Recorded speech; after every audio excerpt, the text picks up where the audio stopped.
चलो हम लोग गेट 2020 यहाँ से स्टार्ट करते हैं। एप्टीट्यूड मैं डिस्कस कर चुका हूँ, आप ट्राई कीजिए, डाउट पूछ सकते हैं आप, तो आप ट्राई करके पहले आइए। मैं 11 से स्टार्ट करता हूँ अभी।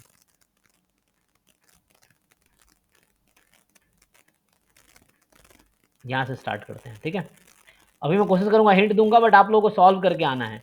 सॉल्व करके आओ एंड देन अगर कोई क्वेश्चन ऐसा हो जो आप नहीं कर पाते हो, then we can discuss in class, ठीक है। तो हम उसको क्लास में डिस्कस करेंगे। तो ये तो पिछले बैच का आई थिंक है ना। एक मिनट इसको एक्सपोर्ट कर देता हूँ।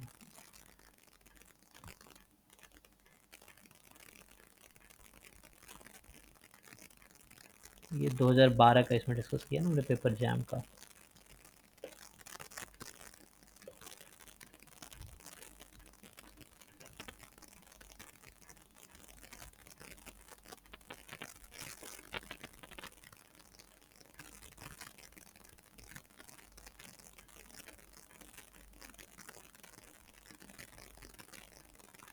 चलो इसमें कंटिन्यू कर दूँ या न्यू स्टार्ट करूँ?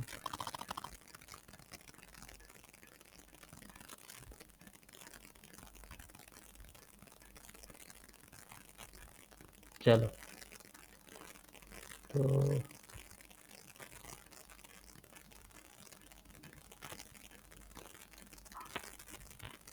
ओके, देखिए तो हम लोग आज डिस्कस कर रहे हैं गेट 2022 ST। आप लोगों का होमवर्क अभी रह गया है गेट 2023। मैंने पिछले 2 क्लास में डिस्कशन कराए हैं। You have to solve question 1 to question 65। इसमें जो भी डाउट रह जाएगा पहले मुझे टेक्स्ट कर देना कि ये क्वेश्चन डाउट है, so that I can solve earlier, तो आपको बताने में आसानी होगी। तो ये करके आइए एंड ये भी होमवर्क होगा आपका, एक होमवर्क ये भी होगा, अगले क्लास का ये भी होमवर्क होगा। क्वेश्चन 1 टू क्वेश्चन 65 करके आने, स्पेशली जो गेट एस्पिरेंट्स हैं। You solve and then ask doubts, तभी एग्जाम निकलेगा। ये वीडियो देख देख के ये एग्जाम नहीं निकलेगा तुम्हारा, बता रहा हूँ, या सॉल्यूशन देख देख के नहीं निकलेगा। जब तक पेन पेपर पे सॉल्व नहीं करोगे नहीं निकलेगा एग्जाम। चलिए आइए स्टार्ट करते हैं।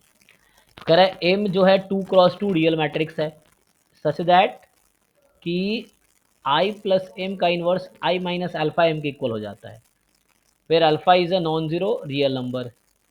अगर ट्रेस ऑफ मैट्रिक्स एम 3 है तो बताओ अल्फा क्या होगा। तो 2x2 की मैट्रिक्स ऐसा हो रहा है, तो इसका क्या मतलब है जी? ये तो इजी है ना।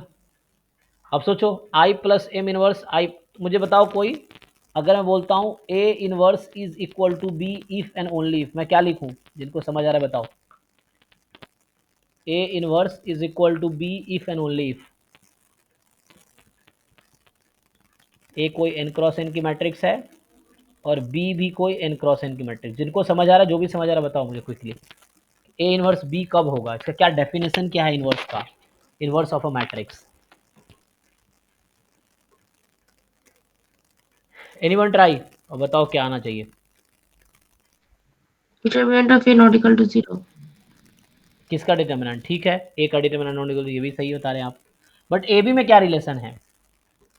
बी इनवर्स इक्वल टू ए। हाँ ये भी सही है, ये भी सही है, हाँ ये भी ठीक है। So B inverse is A if and only if determinant A is non zero, if and only if determinant B is non zero. लेकिन मैं जो जानना चाह रहा हूँ वो नहीं मिल रहा, ये सब सही है। आई हाँ हाँ हाँ, क्या बताया? A B yes yes, A B is equal to I. तो हम ये वाला कॉन्सेप्ट यहाँ यूज करेंगे। A B is equal to I if and only if B A is equal to I. अगर स्क्वायर मैट्रिक्स है सेम ऑर्डर का, तो अगर ए बी आई है तो बी ए भी आई ही आएगा, ऐसा नहीं हो सकता नहीं आएगा। तो ये सब इक्विवेलेंट कंडीशन है, this is equivalent to this, equivalent to this, equivalent to this, इस तरह से आ जाएगा। एंड यहाँ लगा दो, यहाँ इफ एंड लगाना होगा, एंड लगा दो कि दोनों होल्ड करेगा इस तरह से। ठीक है, तो मैं इसको यूज कर लेता हूँ यहाँ पे। देखिए तो इसने कहा है क्वेश्चन में कि आई प्लस एम का inverse I minus alpha M, इसका मतलब ए इनवर्स बी है तो ए इंटू बी आई होगा, उससे आ जाएगा। देख लीजिए आई प्लस एम, तो यहाँ क्या है I plus M into I minus alpha M, this is equal to I, A B बराबर आई, यही है, मल्टीप्लाई कर लीजिए, आई इंटू आई आई, फिर प्लस एम इंटू आई तो एम, फिर आई इंटू अल्फा एम तो माइनस अल्फा एम, फिर एम इंटू अल्फा एम तो अल्फा एम स्क्वायर। समझा क्या किया? पहले इसको इससे मल्टीप्लाई किया, फिर मैंने इसको इससे मल्टीप्लाई किया, फिर इसको इससे किया और इसको इससे, 4 टर्म आ गए ना। देख लीजिए आप लोग अपना कैलकुलेशन करके, इज इक्वल टू आई, तो आई आई तो कैंसिल हो गया, तो ध्यान से देखिए अब आई आई कैंसिल एक तरफ, तो बचा यहाँ पे M minus alpha M square is zero matrix. ओ ठीक है जी। अब आप समझिए एम आपका क्या है, 2x2 की मैट्रिक्स है, क्वेश्चन में बोल रखा है ना। तो एम एक 2x2 की मैट्रिक्स है। यहाँ से आप देखो तो अब क्या हो जाएगा, अगर मैं ये तो आपका आ गया एक, इसका कैरेक्टरिस्टिक पॉलिनोमियल क्या आ जाएगा, कैरेक्टरिस्टिक पॉलिनोमियल में अगर लैम्डा का टर्म में लिखूं तो क्या आएगा जी, lambda minus alpha lambda minus yes alpha yes, lambda. उस तरह से लिख सकते हैं आप। अगर आप उस तरह से लिखते हैं तो नो प्रॉब्लम, अदरवाइज आप वो भी कर सकते हैं, अगर आप चाहो तो आप डिग्री मोनोमियल बनाना चाहो तो उससे भी करते हैं, ऐसे भी समझ आ रहा है। अभी चलो यही यूज़ कर लेते हैं।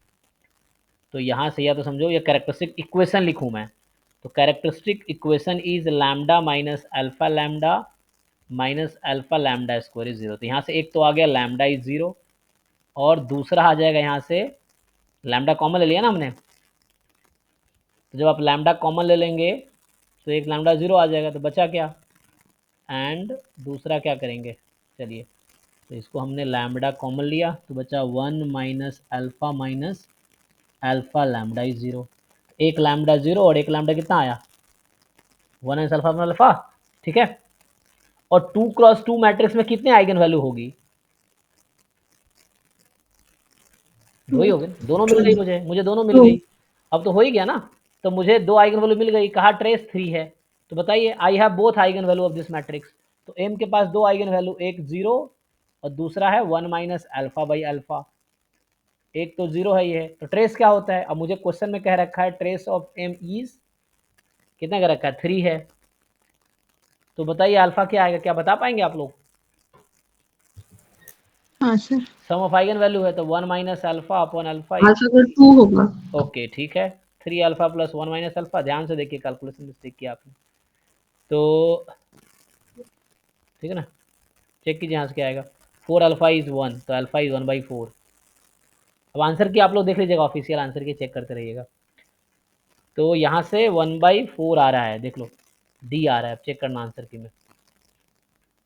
चलिए तो नेक्स्ट है, तो सिंपल किस कॉन्सेप्ट पे था ये, ए इनवर्स बराबर बी, तो ए बी बराबर आई, उस पर आ गया, और trace sum of eigen value है तो उससे आ गया, ठीक है।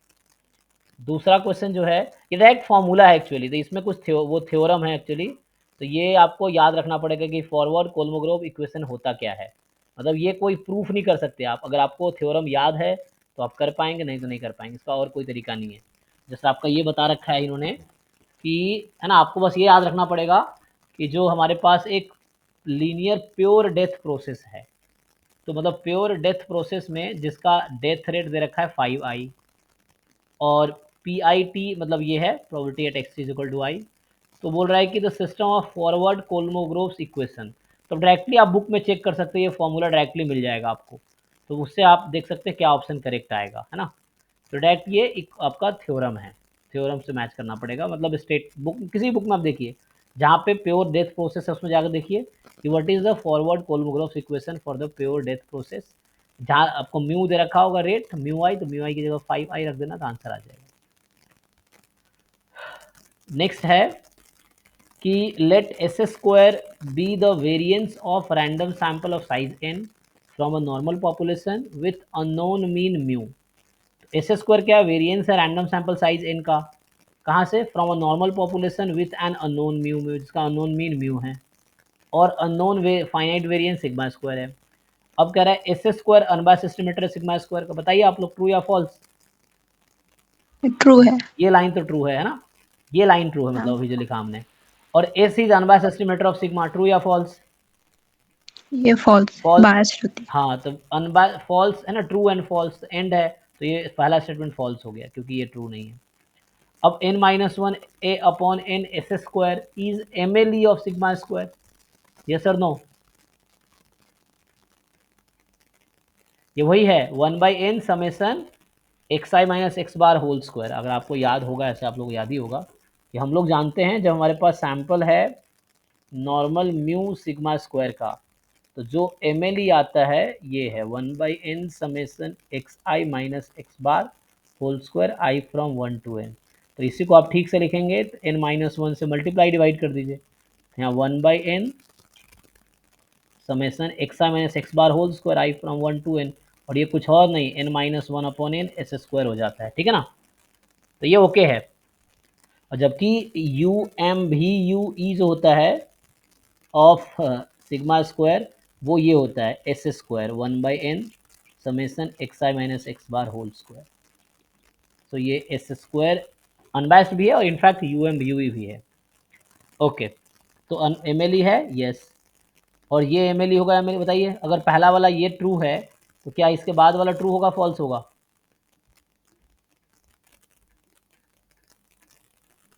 ट्रू होगा। ट्रू होगा बाय इनवेरियंस प्रॉपर्टी, है ना। इनवेरियंस प्रॉपर्टी कहती है कि इसका रूट लेंगे तो यहाँ भी रूट ले लेंगे दोनों तरफ। तो ये सिग्मा स्क्वायर के लिए एम है तो इसका रूट सिग्मा स्क्वायर का रूट के लिए एम होगा। तो सेकंड स्टेटमेंट ट्रू है, फर्स्ट स्टेटमेंट फॉल्स, उससे आंसर आ जाएगा, देख लीजिएगा। अब यहाँ पे आपके पास 2 वेरिएबल फंक्शन दे दिया, इजी है ना। ये सब जैम में भी आता है, आप जैम का पेपर देखेंगे फ्रिक्वेंटली इस तरह क्वेश्चन आए हैं। जो बच्चा जैम और गेट का सारे PYQ अच्छे से अगर 4-5-10 बार सॉल्व कर लिया ना तो एग्जाम के क्वेश्चन ज़्यादातर आपको देखे हुए आएंगे, लगेगा यही सब है, क्योंकि कॉन्सेप्ट वही है, सिलेबस वही है, तो क्या ही नया पूछेगा। तो fxy आपके पास ये है और बोल रहा है कि f बाउंडेड है कि नहीं है बताओ। तो बाउंडेड होने के लिए आपको इसका अपर या लोअर बाउंड देखना पड़ेगा। तो ये x² / 1 + x², देखिए इसकी डिग्री 3 है और इसकी डिग्री 2 है, तो ये डोमिनेटिंग टर्म है एक्चुअली, तो बाउंडेड तो नहीं आएगा क्योंकि ये डिग्री 3 का है ना। तो अभी एग्जांपल के लिए अगर आप पोलर फॉर्म में ही कन्वर्ट कर लीजिए तो होगा क्या ये r³ यहाँ r² कट जाएगा, तो जब r टेंस टू इन्फिनिटी होगी तो ये इन्फिनिटी पे चली जाएगी, तो फंक्शन बाउंडेड तो नहीं है, ठीक है ना। तो ये अनबाउंडेड है, तो ये ऑप्शन होगा। अब ∂f/∂x, तो पहले आप ∂f/∂x निकाल लीजिए, कैसे निकालेंगे, इसको x के रेस्पेक्ट में डिफ्रेंशिएट कर दीजिए, तो you differentiated with respect to x, फिर आप चेक कीजिए क्या होता है, फिर से पोलर फॉर्म में कन्वर्ट करके आप चेक कर सकते हैं कि वो क्या रहेगा, ठीक है। तो उससे आ जाएगा, आप ट्राई करके देखिए। तो इसमें आपको क्या करना है, पहले ∂f/∂x निकालना है, फिर चेक करना, नहीं हो रहा था पूछिए।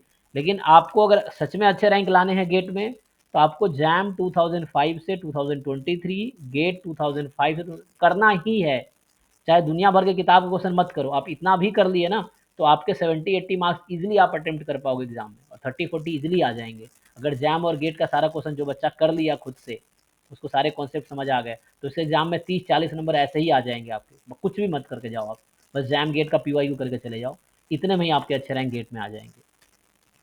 ये है,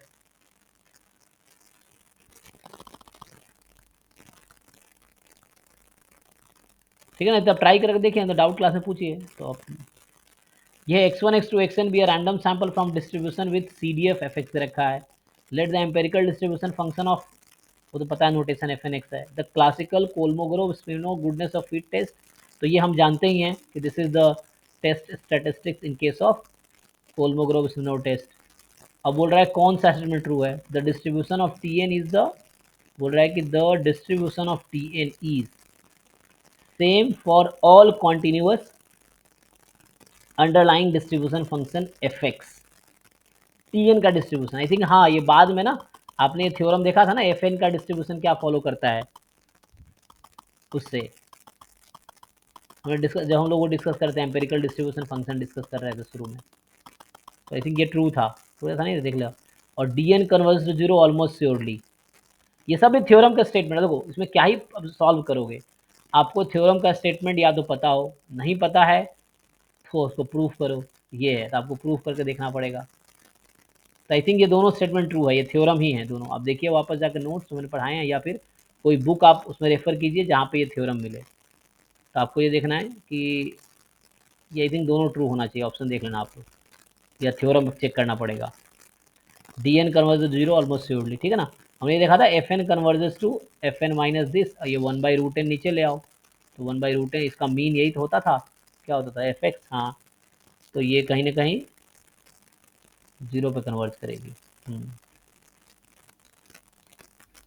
थ्योरम्स का स्टेटमेंट है, consider the following transition, TPM दे रखा है आपको, अब बोल रहा है कौन से किसके पास यूनिक स्टेशनरी डिस्ट्रीब्यूशन है, तो इसके लिए क्या थ्योरम था कि इरेड्यूसिबल होना चाहिए और एपीरियोडिक होना चाहिए, ऐसा था ना, याद है किसी को, स्टेशनरी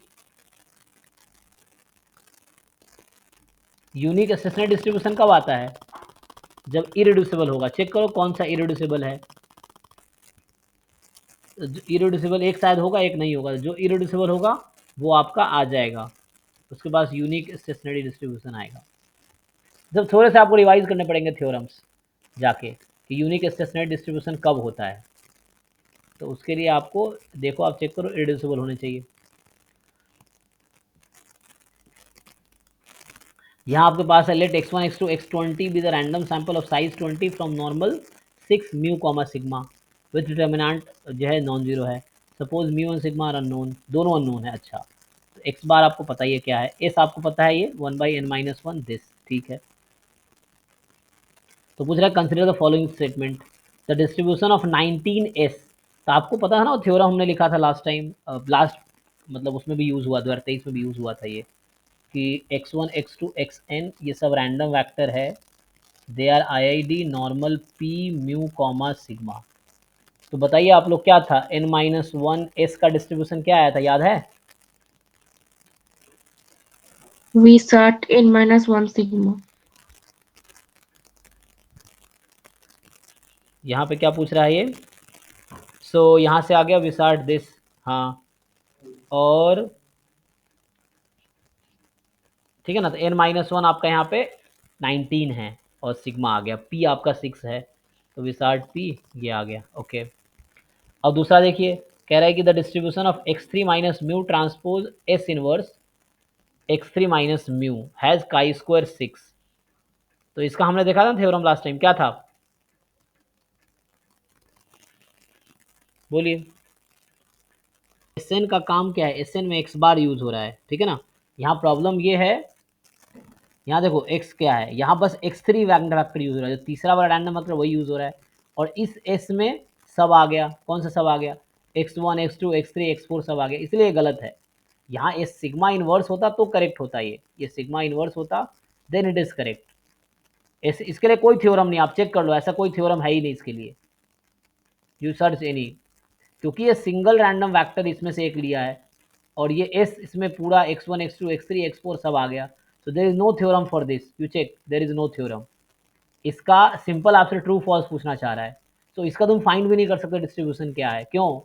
क्योंकि एस में x1 random vector, x2 random vector, xn random vector सब है, यहाँ बस x3 माइनस म्यू कर रहा है, ठीक है ना। तो ये ऑप्शन फॉल्स है, बिकॉज ट्रू होता अगर यहाँ सिग्मा इनवर्स होता तो होता ट्रू, ठीक है। तो ओनली वन इज ट्रू। देखो next is x1 x2 x18 be a random sample from this population of chi-square n alpha denote the value of chi-square random variable y with n degree of freedom such that y more than chi-square alpha दिख है। तो आपको 18 realisation दे रखा है, तो पूछ रहा है कि based on the sufficient statistics summation xi square which one of the following is 98% confidence interval for theta. कोई प्रॉब्लम नहीं है। So how do you find confidence interval? तो या तो इसको इसके हिसाब से यू फाइंड अ तो पाइवोटल, ट्रांसफॉर्मेशन करके हो जाएगा sir, y equal to summation of x i square को ट्रांसफॉर्मेशन करने से वो थीटा का मतलब काई स्क्वायर में टर्न अप हो जाएगा, और काई स्क्वायर का जो कॉन्फिडेंस इंटरवल है वही लिख के सर आ जाएगा। अच्छा, तो y बराबर एक्स आई स्क्वायर लिखो, x1 square and x square का डिस्ट्रीब्यूशन एक्सपोनेंशियल थीटा आएगा, एक्सपोनेंशियल थीटा आएगा, और वहाँ से आपको आंसर काई स्क्वायर आ जाएगा सर। एक्सपोनेंशियल थीटा का डिस्ट्रीब्यूशन लिखो, उससे आ जाएगा, जो हमने क्लास में कराए हैं। x1 x2 xn we a random sample from normal from population this where theta is a parameter, ठीक है। then which of the following statement is not true, कौन सा ट्रू नहीं है, ठीक है। तो चेक कर सकते हो आप, कंप्लीट सफिशिएंट आपने चेक करना है, तो यहाँ तो कंप्लीट तो नहीं होगा, ये गलत बोल रहा है, तो ये चेक करो, मोनोटोन लाइक्लीहुड रेशियो प्रॉपर्टी है, तो it has monotone likelihood ratio property in terms of sufficient estimator. तो इसका सफिशिएंट एस्टिमेटर देख लो, प्रोडक्ट एक्स आई होगा, तो इसका लाइक्लीहुड मोनोटोन होगा, ये एक्सपोनेंशियल फैमिली का मेंबर है, चेक कर लो, तो लाइक्लीहुड रेशियो इसका मोनोटोन होगा। दिस इज एंसिलरी, तो ये भी तुम चेक कर सकते हो, कैलकुलेशन चेक करके देखो, नहीं तो नेक्स्ट क्लास में डाउट पूछो, बट सॉल्व करके आओ। A random sample x1 x2 x6 of size 6 is taken from Bernoulli theta, then the null hypothesis were h naught, that is theta half, to be tested against alternate theta more than half. Based on this, if the value of y, देखो y यहाँ theta more than half है, if the value of y corresponding to the observed sample is 4, तो y की observe value 4 है, then p value of the test, तो p value क्या होगा, this capital Y more than its observed value, तो y more than equal to 4 equal to given theta is half, तो y more than equal to 4 गिवन h0, निकाल दो answer आ जाएगा, मोर than equal to, ठीक है ना, तो y more than equal to 4 given theta is half, ये आ गया। फिर यहाँ से an sequence positive real number है, a1 दे रखा है, a2 a3 a4 एक दो तीन टर्म निकाल लो, उससे दिख जाएगा इंक्रीजिंग है कि डिक्रीजिंग है। उसके बाद अगर इंक्रीजिंग मिल गया तो an+1 की जगह l रख दो, an की जगह l रख दो, उससे लिमिट आ जाएगी, मतलब limit n tends to infinity लगा दो दोनों तरफ, तो an अगर l पे कन्वर्ट करेगी तो n+1 भी l पे कन्वर्ट करेगी, तो उससे l निकल आएगा। देख लो अब m कोई स्क्वायर मैट्रिक्स है ऑर्डर n का, इस तरीके से कि m स्क्वायर 0 है, then the nullity of m is 6। अच्छा, m कोई स्क्वायर मैट्रिक्स है ऑर्डर n का, और इस तरह से है कि m स्क्वायर 0 है, तो कह रहा है कि नलिटी ऑफ m 6 है, ये बता रखा है, तो बोल रहा है कि maximum possible value of n, ठीक है जी। तो m कोई, तो ये तो हमने क्लास में कराया था, ये जॉर्डन कैनोनिकल फॉर्म पे है, ठीक है ना, तो m स्क्वायर 0 है, तो आपको 2 के ब्लॉक बना सकते हो, या है ना, एक ब्लॉक 2 का होगा, बाकी 1 के ब्लॉक बना सकते हो, बट मैक्सिमम तुम जो बनाओगे, ठीक है ना, तो इसके पास क्या होगा, x स्क्वायर 0 है यहाँ पे, है ना, यही तो आएगा मिनिमल पॉलिनोमियल, ये lambda square is 0, minimal polynomial आ जाएगा, लैम्डा स्क्वायर या लैम्डा, लैम्डा तब आएगा जब 0 मैट्रिक्स है, और 0 मैट्रिक्स होगा तो नलिटी 6 है इसकी, तो m स्क्वायर 0 है, इसके हिसाब से बनाओ तुम वो, या मिनिमल पॉलिनोमियल m लैम्डा होगा या वो होगा, लैम्डा होगा तो 1/1 का ब्लॉक बनेगा, एक एक का ब्लॉक बनेगा, तो नलिटी 6 करनी है, तो जब नलिटी 6 कर दोगे तो रैंक कितनी हो जाएगी, n-6, ओके, और n-6 more than equal to 1, तो n7 हो जाएगा, हाँ, तो 0 मैट्रिक्स बना दो, ओके, ठीक है। तो बोल रहा है कि तुमसे मैक्सिमम n क्या हो सकता है, तो m स्क्वायर 0 है, तो 2/2 का ब्लॉक बना सकते हो तुम, तो एक ब्लॉक 2x2 का ना, तो कम से कम एक ब्लॉक 2x2 का होगा,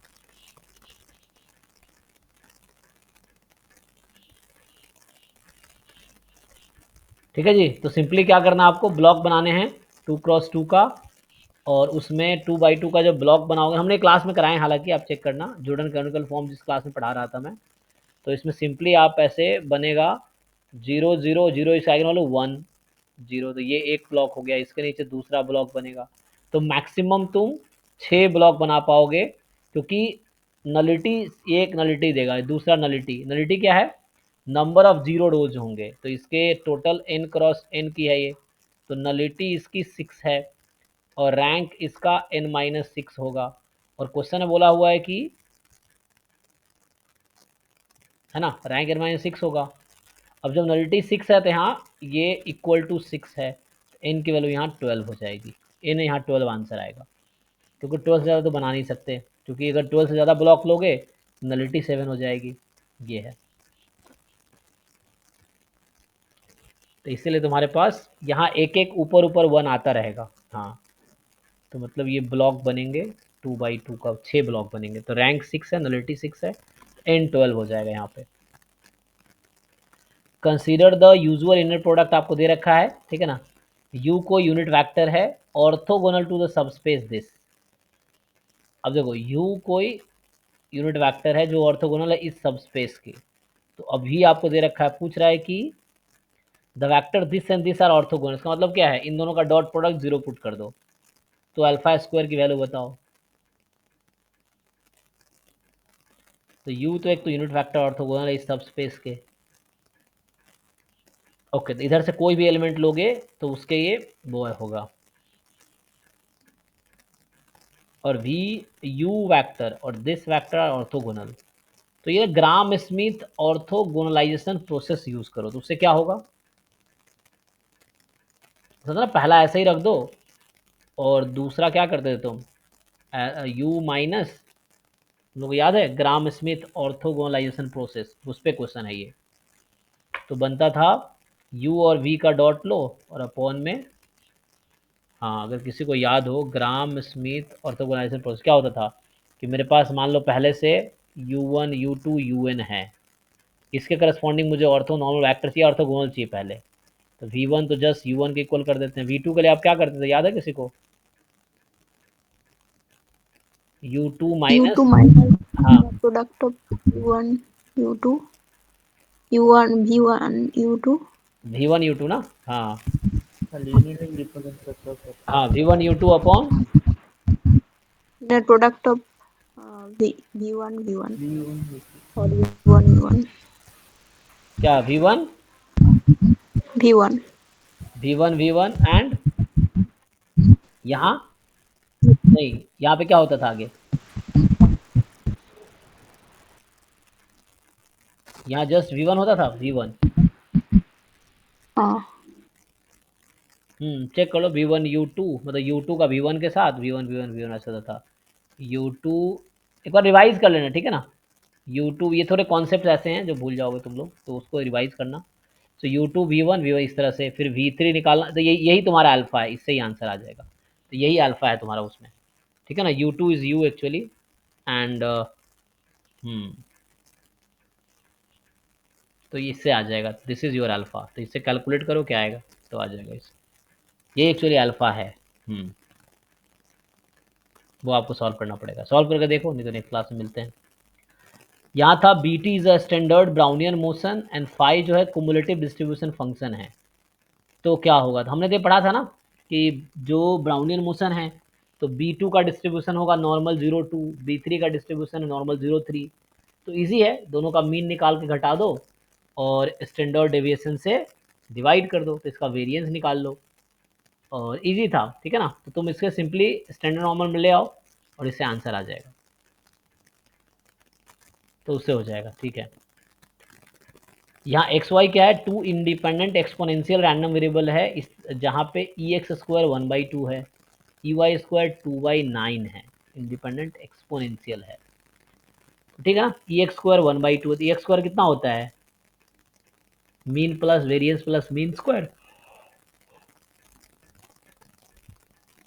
देख लो, एक को ले लो एक्सपोनेंशियल लैम्डा, दूसरे को ले लो एक्सपोनेंशियल म्यू, तो उस इक्वेशन से आपको लैम्डा और म्यू निकल आएगा, लैम्डा म्यू निकल आया तो आप simply x less than 2y है, क्या करोगे, ज्वाइंट पीडीएफ लिख लो एक्स वाई का, और ज्वाइंट पीडीएफ को इस रीजन पे इंटीग्रेट कर दो x लेस देन 2y पे, तो उससे आ जाएगा।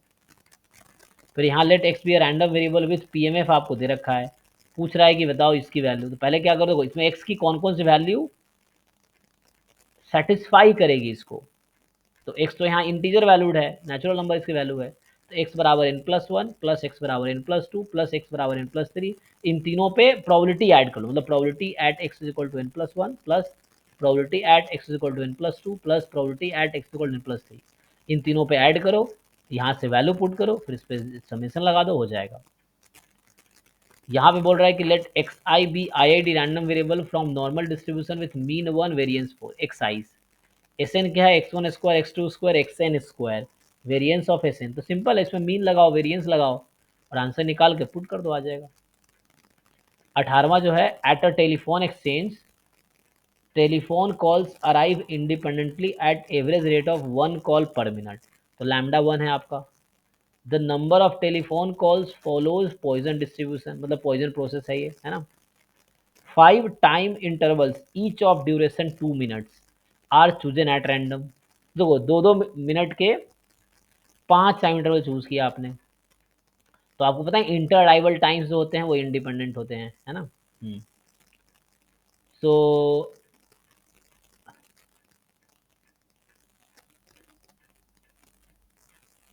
कह रहे हैं P denote the probability that exponential, inter arrival times क्या होते हैं, एक्सपोनेंशियल डिस्ट्रीब्यूशन होते हैं ना, और वो डिपेंड करेगा उस पर, सॉरी बोला है ना, इंटर अराइवल टाइम क्या था, एक्सपोनेंशियल था, और ये रेट ऑफ अराइवल जो था वो लैम्डा दे रखा है आपको, ये पॉइजन डिस्ट्रीब्यूशन है, number of arrivals in time 0 ये to x greater equals to 1 whole to the power 5 हाँ ये राइट राइट निकालना राइट, पड़ेगा ना। Yes yes, P denote the probability that the each of the 5 time interval is at most 1 calls arrives, तो वही है कि पहले और क्योंकि वो exponential distribution modulus property follow करेगी, तो यहाँ से अराइव एट टेलीफोन एक्सचेंज, तो each of the 5 time interval at most 1 call arrives. तो वही बात है कि क्या करोगे आप, n2 t की वैल्यू 2 है ना, तो n2 less than equal to 1 इसकी पावर 5 कर दो, हो जाएगा। हाँ, n2 मतलब number of arrival in 2 minutes, तो n2 का डिस्ट्रीब्यूशन है पॉइजन 2, है ना, पॉइजन, अच्छा एंटी वाला lambda T, Poisson 2 into T 2 है यहाँ पे और लैम्डा 1 है, तो पॉइजन 2 हो गया, हो तो गया, ठीक ना। तो अब कर लेंगे, यहाँ से आ जाएगा। तो यहाँ पे जो है कि probability n2 less than equal to 1 इसकी power 5, yes. So probability n2 की वैल्यू या तो 0 होगी या n2 की वैल्यू 1 होगी, और इस पूरे की पावर 5 कर लीजिए। n2 का डिस्ट्रीब्यूशन क्या है, n2 एक रैंडम वेरिएबल है, पॉइजन लैम्डा टी, तो t2 है और लैम्डा 1 है, तो पॉइजन 2 आ जाएगा, करके देखिए आ जाना चाहिए, ठीक है। यहाँ पे है x कोई रैंडम वेरिएबल है विद pdf, तो पहले तो pdf का डेफिनेशन यूज़ करो, इंटीग्रेशन करो 0 से 1, 1 से 2, 2 से 3, इसका c निकल आएगा। c निकल आया तो इस a इंटरवल पे आपको प्रोबेबिलिटी निकालनी है, तो जस्ट इस इंटरवल पे इंटीग्रेट करना है इसको। यहाँ x y with the 2 random variable such that the moment generating function of x दे रखा है आपको mt है, और मोमेंट जनरेटिंग फंक्शन y दे रखा है आपको यहाँ से। तो बोल रहा है अगर mean and median, sorry mean and variance of x are 1/2 and 1/4, मतलब m का डेरिवेटिव करो, t0 पुट करो तो ये 1/2 आ जाएगा। वेरिएंस है, पहले यहाँ से e(x²) निकालो, उससे मिल जाएगा। देन बोला वेरिएंस ऑफ y इज, तो यहाँ से h' निकालो, 0 पुट करो, y आएगा। h"t निकालो, 0 पुट करो, y² आएगा, और वहाँ से वेरिएंस y आ जाएगा। इसे कर दो आप। यहाँ xi रैंडम वेरिएबल है दिस, तो ये डेल्टा मेथड है नॉर्मल ना, ये gt minus mu T, sorry gt minus G mu upon √n, तो ये कन्वर्ट करती है नॉर्मल में से, तो ये सिग्मा स्क्वायर क्या आएगा, जी डैश म्यू का होल स्क्वायर इंटू इसका वेरिएंस, ये जो पॉपुलेशन है इसका वेरिएंस, तो G dash mu whole square into population इसका वेरिएंस हो जाएगा, तो उससे आ जाएगा delta method. Consider the Poisson process XT, the PMF of XT दे रखा है, तो मतलब एक्सटी जो है पॉइजन 4t है, लैम्डा 4 है यहाँ पे। C t2 define the covariance function of Poisson process. Then तो बताइए क्या फॉर्मूला था covariance t1 covariance t1 t2, मतलब lambda into mean of t1 t, हाँ lambda into mean of t1 t2, है ना। लैम्डा और वहां पे था, यहाँ पे था lambda into minimum of t1 t2, और वहां पे था जब हम लोग ब्राउनियन मोशन पढ़ रहे थे ना, तो वहां जस्ट था मिनिमम ऑफ t1 t2 ना, कोवेरियंस, यस।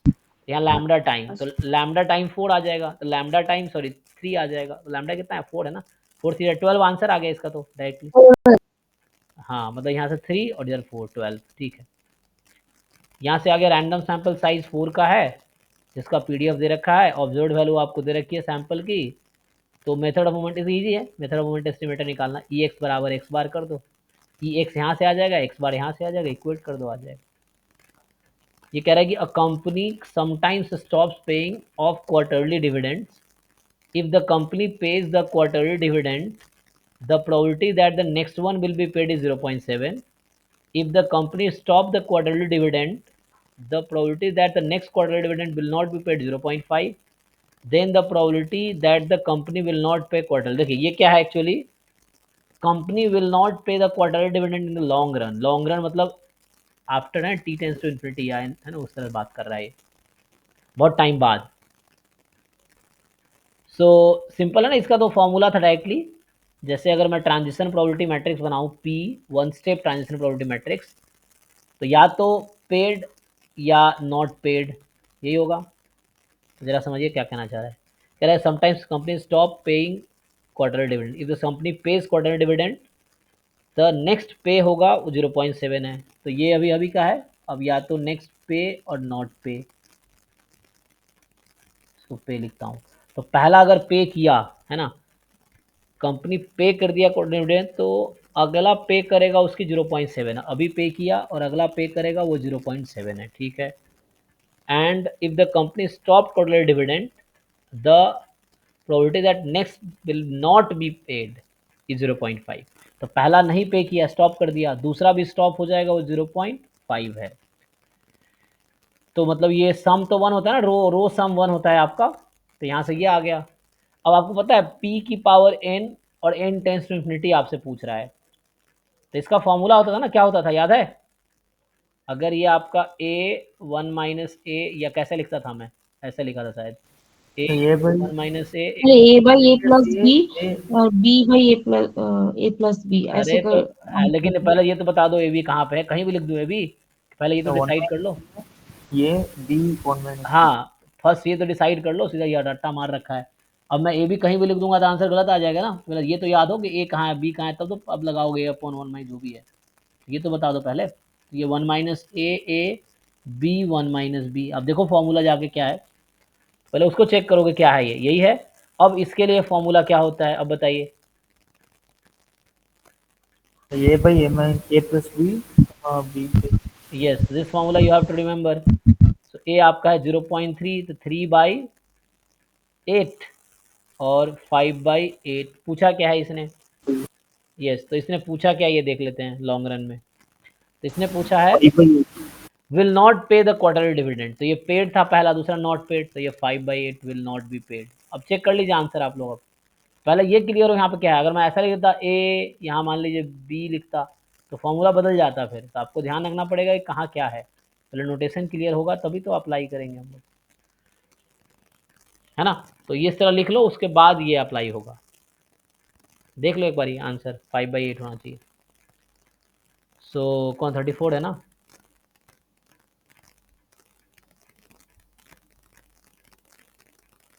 फाइव एट कितना आएगा चेक करो आप लोग। 0.624 no then you have tell wrong, तुमने गलत बताया। 3/8 is 3.15 1 हाँ minus 5/8 यस, तो यहाँ हमने गलती, तुम्हें गलत बताया, रुक जाओ। तो यहाँ था, बताओ जी, अब बताओ जो बता रहे थे सही से। यहाँ फॉर्मूला तुमने गलत बताया, यहाँ क्या आएगा? वो बी बाई ए प्लस पहले आता है। हाँ, और फिर यहाँ पे a/a प्लस। वही तो मैं कह रहा हूँ, कंफ्यूजन हो जाएगा तो गलत हो जाएगा तुम्हारा। तो तुम लगा तो देखो आंसर एग्जाम में, तुमने निकाल लिया, वाह वाह वाह वाह, बाहर निकले गलत हो गया। तो यहाँ पहले ये आता है, इस केस में बनेगा बी बाई, इस तरह लिख रहा हूँ ना, पेड लॉन्ग रन में पेड और not paid.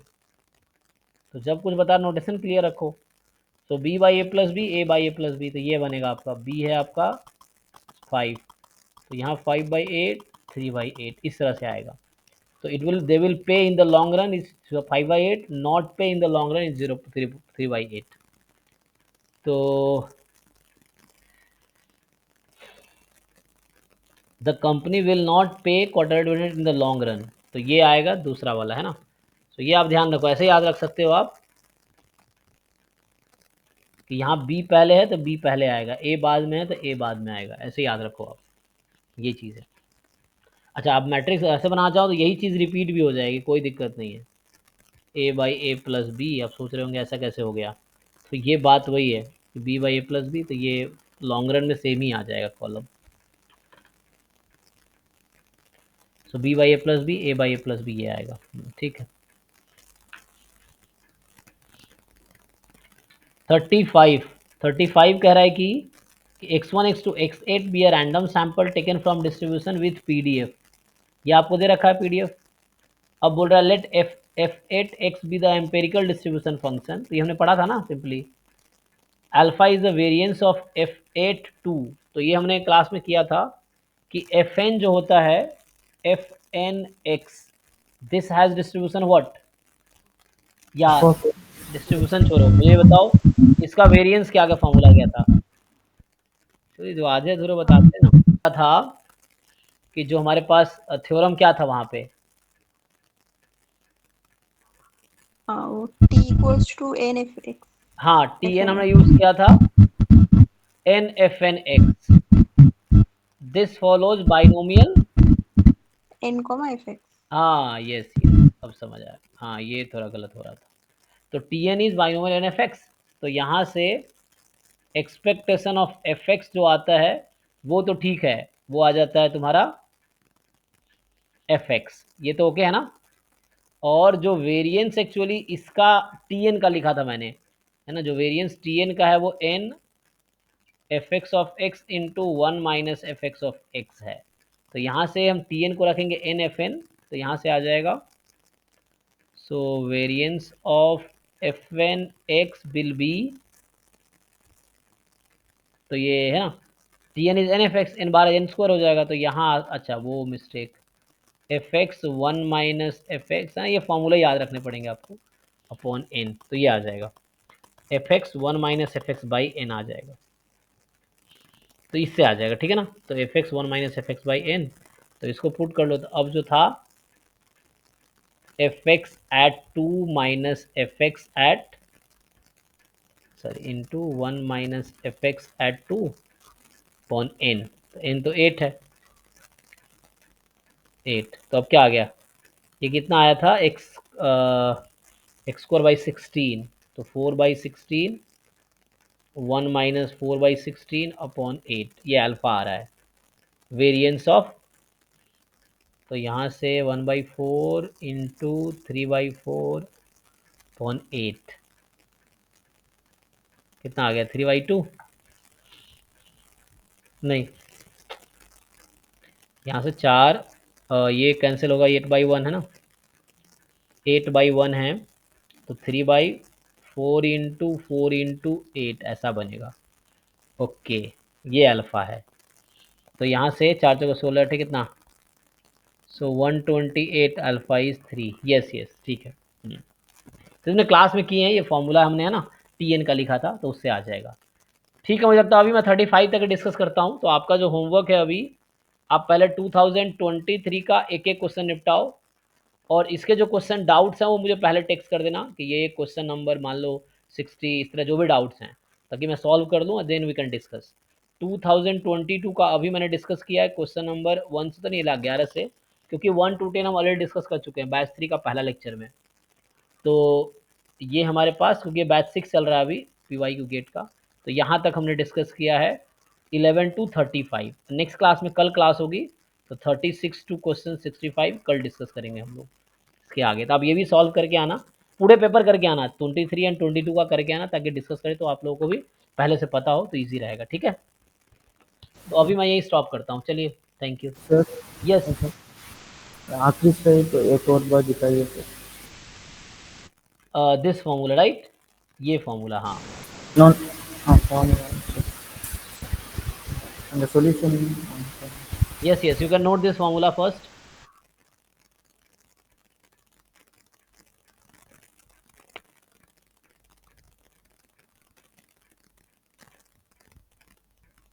You note this formula first and then this is the solution. Calculation में mistake आ गया। Yes Okay, thank you. yeah okay then thank you and we'll meet next class.